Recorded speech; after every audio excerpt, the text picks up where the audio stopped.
नमस्कार, आप देख रहे हैं टीआरएल न्यूज की खास पेशकश फेस टू फेस। मैं हूं निशा प्रभा। हमारे इस कार्यक्रम में हम आपको मिलवाते हैं पॉलिटिकल पर्सनालिटीज से। आज इसी कड़ी में हमारे साथ हैं बीजेपी के ex district president advocate Ashok Prashar. इनसे बातचीत करेंगे और जानेंगे इनके अब तक के पॉलिटिकल करियर के बारे में। नमस्कार सर, स्वागत है आपका प्रोग्राम में। सबसे पहले बताएं कि पॉलिटिक्स में कैसे आना हुआ, कैसे शुरुआत की?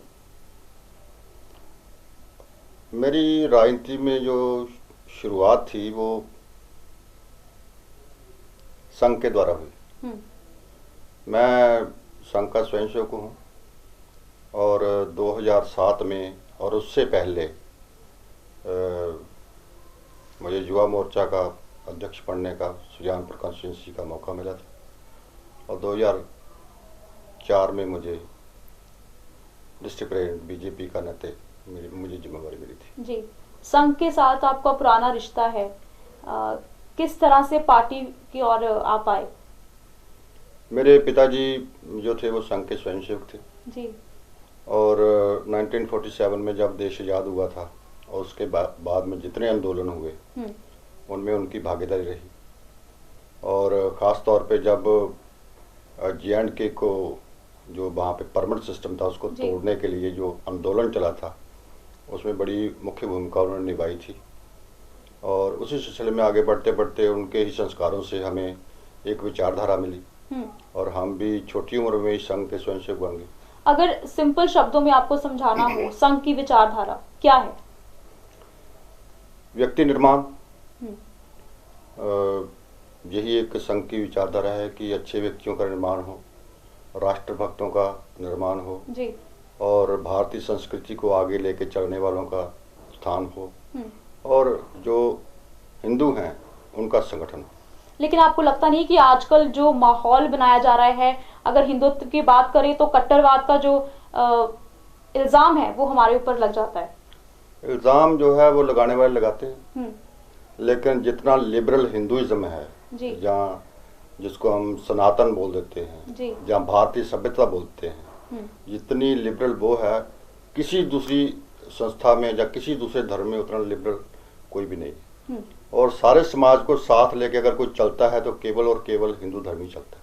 जी, आपने अभी जिक्र किया कि आंदोलन जो चला था जम्मू कश्मीर में, उसमें आपके पिताजी की भूमिका रही। एक आंदोलन आपने भी छेड़ा था, उस बारे में जरा विस्तार से बताएं। अगर आपका इशारा वो जिला बनाने की तरफ है जी बिल्कुल, तो मैं उसको बताता हूँ कि ये आंदोलन बार एसोसिएशन पठानकोट ने चलाया था जी। और क्योंकि हम बार एसोसिएशन के मेंबर थे तो वहाँ पे कई प्रकार की डिमांड पत्र कई सरकारों को दिए गए जाते रहे, लेकिन किसी सरकार ने वो हमारी बात जो थी वो सुनी नहीं थी तब जी। और धीरे धीरे जो आंदोलन था वो आगे बढ़ता गया और एक समय ऐसा आया कि वो आंदोलन जो था वो बड़े जोर शोर से चला। ये 1995 की बात, 1995 की बात है। तो उस समय बार एसोसिएशन ने एक जिला बनाओ संघर्ष समिति बनाई थी जी।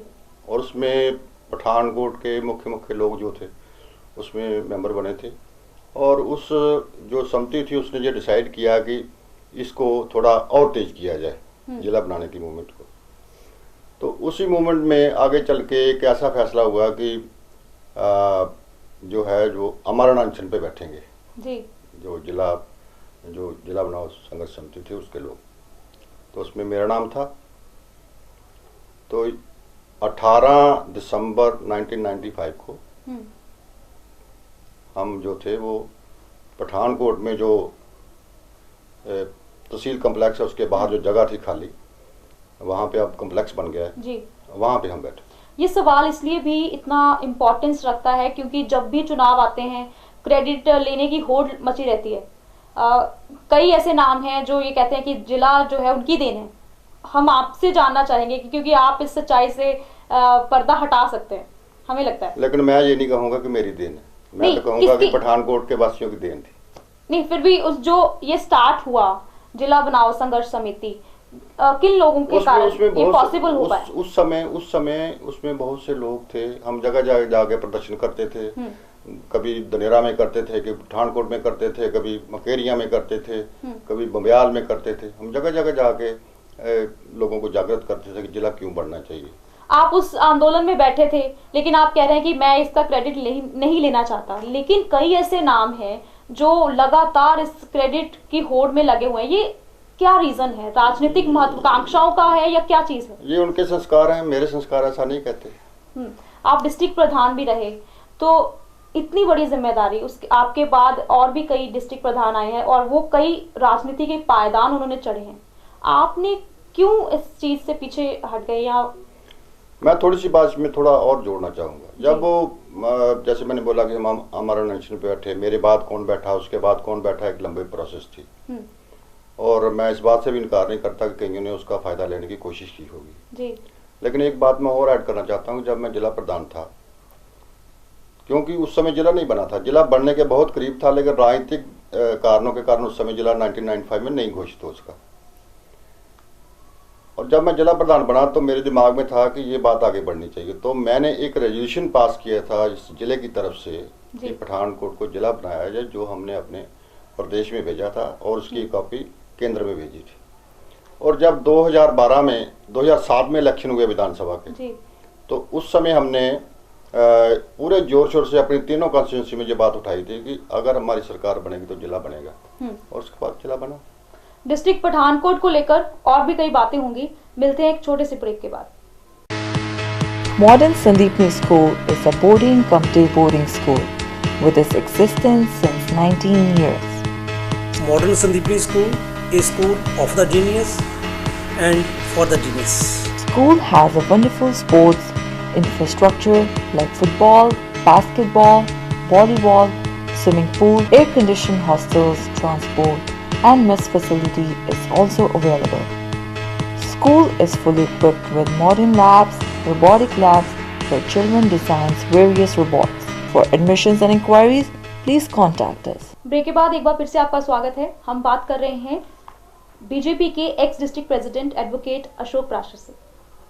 सर, आप बार एसोसिएशन के प्रधान भी रहे हैं और हम जानना चाहेंगे कि चुनावों में या राजनीति में बार एसोसिएशन की क्या भूमिका रहती है? हमारी जो बार एसोसिएशन है उसमें राजनीति जो है वो नहीं चलती बाहर की। हम ये हमारी अलग से एसोसिएशन है, उसमें अलग अलग विचारधारा के लोग हैं, अलग अलग राजनीति से दृष्टिकोण रखने वाले लोग हैं, लेकिन जब वो बार में आते हैं तो वो सब इकट्ठे हैं। तो इसलिए वहाँ पे कोई राजनीतिक बात करना, हाँ कोई किसी की मदद करता है, किसी के साथ चलता है, वो उसका अपना व्यक्तिगत मामला। लेकिन एक बड़ी दिलचस्प बात है, मास्टर मोहन लाल हैं, वो इस पेशे से जुड़े हुए थे। अशोक शर्मा हैं, अभी एक और उम्मीदवार जो जता रहे हैं कुलभूषण मनहास, वो भी इस पेशे से जुड़े हैं। आप भी इस पेशे से हैं, तो कभी आपकी योजना है एमएलए की दावेदारी पेश करने की? नहीं, मेरी कोई योजना नहीं। चुनाव क्यों नहीं लड़े आपने?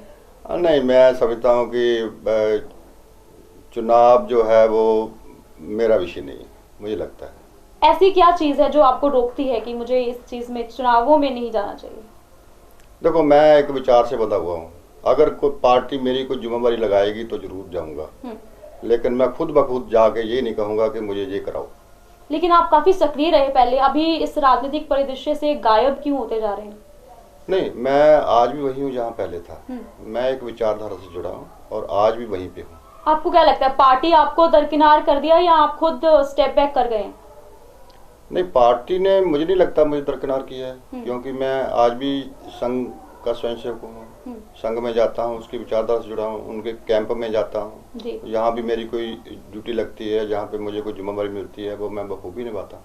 संघ की चुनावों में एक बहुत महत्वपूर्ण भूमिका रहती है, लेकिन क्या आपको लगता है कि चुनाव होने के बाद जो विजयी उम्मीदवार हैं वो दरकिनार करते हैं संघ की भूमिका को, या उसको? देखो, मैं आपके प्रश्न से इत्तेफाक नहीं रखता।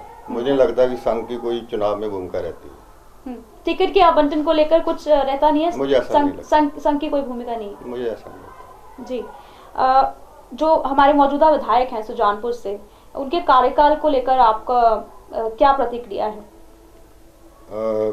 जहाँ तक सुजानपुर के जो हमारे विधायक हैं, डिप्टी स्पीकर जी, उनके काम करने की क्षमता का जहाँ तक ताल्लुक है, मुझे ये लगता है कि उन्होंने बहुत अच्छा काम किया। और पूरे जो गरीब लोग हैं, जैसे प्रधानमंत्री के द्वारा, केंद्र के द्वारा जितनी योजनाएं आई पंजाब में, जहाँ हमारी कॉन्स्टिट्यूंसी में, उन्होंने बड़ी बखूबी निभाया।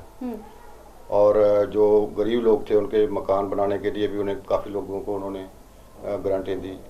उन्होंने यहाँ पर कंस्टिट्यूंसी में अजीजपुर खदौर में गवर्नमेंट कॉलेज खुलवाया और इस प्रकार के बहुत से काम किए उन्होंने। गवर्नमेंट कॉलेज आप मानते हैं कि गवर्नमेंट है या वो भी यूनिवर्सिटी का एक कैंपस है? तो कोई भी चीज़ जब शुरू होती है ना तो उसका स्वरूप थोड़ा छोटा होता है जी, तो धीरे धीरे वो प्रफुल्लित बढ़ती है तो वो आगे बढ़ेगा सारा काम। कोई ऐसा काम है जो आपको लगता है क्षेत्र में प्राथमिकता के आधार पर उनको करवाया जाना चाहिए था?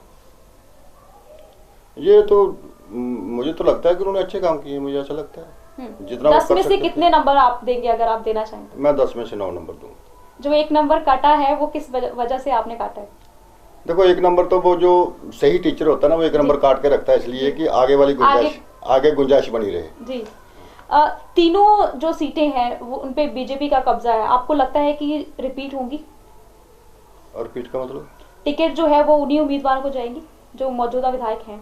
देखो इस बारे में मैं कोई भविष्यवाणी नहीं कर सकता, ये तो पार्टी का मसला है, मुझे पता नहीं। अगर इस बार विधायक को टिकट नहीं मिलती है तो जिस भी उम्मीदवार को मिलेगी आपका समर्थन रहेगा? हाँ पूरा रहेगा, मैं तो विचारधारा के साथ हूँ, किसी को भी टिकट मिले। एक ड्रग्स का जो मुद्दा है उस पे आपकी प्रतिक्रिया हम जरूर जानना चाहेंगे।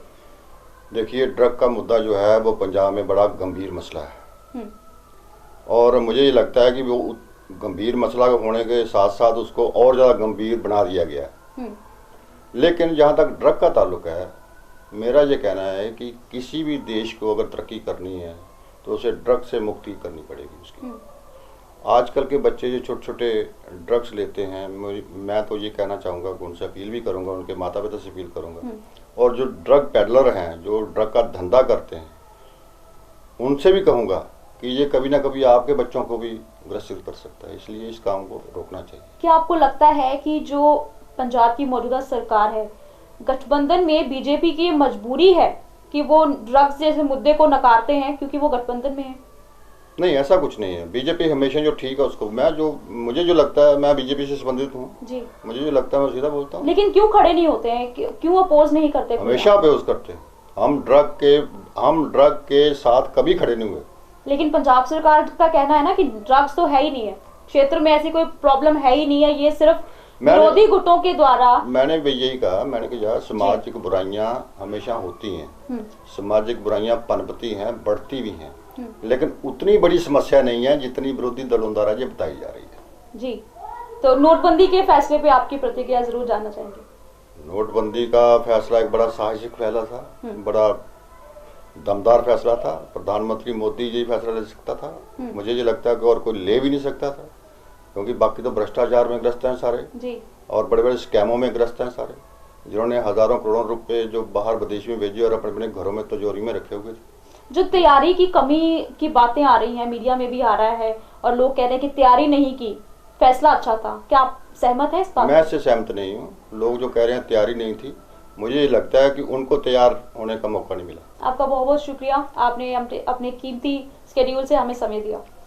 बहुत बहुत धन्यवाद, आप आए और मैं देख रहा हूँ कि आप जो नौजवान बच्चे हैं वो बड़ी अच्छी सोच रखते हैं, बड़ी पॉजिटिव सोच रखते हैं और बड़ी निष्पक्ष सोच रखते हैं। मैं आप सबको बहुत बहुत बधाई देता हूँ और इसी तरह आप समाज में काम करते रहिए और अपना जो आपका प्रोफेशन है, जो आपका जर्नलिज्म है, उसकी ऊंचाइयों को ऊपर और बढ़ाइए। मेरी आप सबको बहुत बहुत शुभकामनाएं। बेहद बेबाक अंदाज और 2 टूक जवाब, ये थे हमारे साथ एडवोकेट अशोक प्राशर एक नई शख्सियत के साथ। फिर होगी मुलाकात, नमस्कार।